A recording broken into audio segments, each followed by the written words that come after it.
அண்மை செய்தியை பார்க்கிறோம். இனி என்ன சொல்லப் போகிறீர்கள் ஆளுநர் ரவி அவர்களே என்று அமைச்சர் ரகுபதி தனது எக்ஸ் சமூக வலைதள பக்கத்தில் கேள்வி எழுப்பியிருக்கிறார்.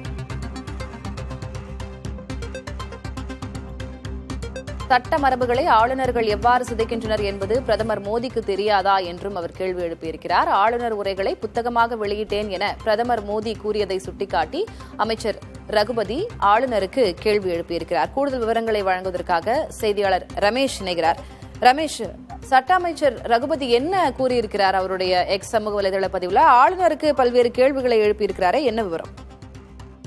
நாடாளுமன்றத்தில் குடியரசுத் தலைவர் உரைக்கு நன்றி தெரிவிக்கும் அந்த தீர்மானத்துல பிரதமர் பேசிய வீடியோவை ட்விட்டர் பக்கத்துல போட்டு என்ன சொல்லியிருக்காருன்னா, சட்டப்படி மாநில அரசு தயாரித்து கொடுக்கும் முறையை தான் கவர்னர் வாசிக்க வேண்டும், அதைதான் வலியுறுத்தி வருகிறோம். மாநில அரசுக்கு கட்டுப்பட்டு ஆளுநர் செயல்பட வேண்டும் என்ற சட்டப்படியான உண்மையை பிரதமர் மோடியே ஒத்துக்கொள்கிறார். இனி என்ன சொல்ல போகிறீர்கள் கவர்னர் ரவி அவர்களே என்று கேள்வி எழுப்பி இந்த கருத்து வெளியிட்டிருக்கிறார்.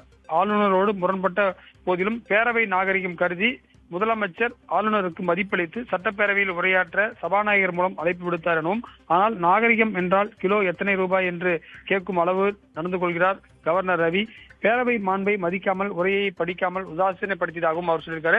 நேற்று பிரைம் மினிஸ்டர் பேசும்போது என்ன சொன்னார்னா, அதாவது மத்திய அரசு தயார் பண்ண கொடுத்த உரையை தான் குடியரசுத் தலைவர் வாசிக்கிறார். அதே போல குஜராத்தில் நான் சிஎம் ஆக இருந்த போது அப்ப பொன்விழா கொண்டாடப்பட்டது குஜராத்ல. அப்போது அனைத்து கவர்னர்களுடைய உரையையும் நான் புத்தகமாக வெளியிட்டு அது இன்றளவும் லைப்ரரியில வச்சிருக்கேன் அப்படின்றத சொல்லியிருந்தாரு. எனவே அந்த வீடியோவை தமிழில் டிரான்ஸ்லேட் பண்ணி அந்த வீடியோவையும் ஒரு 3 நிமிஷம் வீடியோவையும் ட்விட்டர் பக்கத்துல ரகுபதி வெளியிட்டு இருக்காரு. தளபதி, விவரங்களுக்கு நன்றி ரமேஷ்.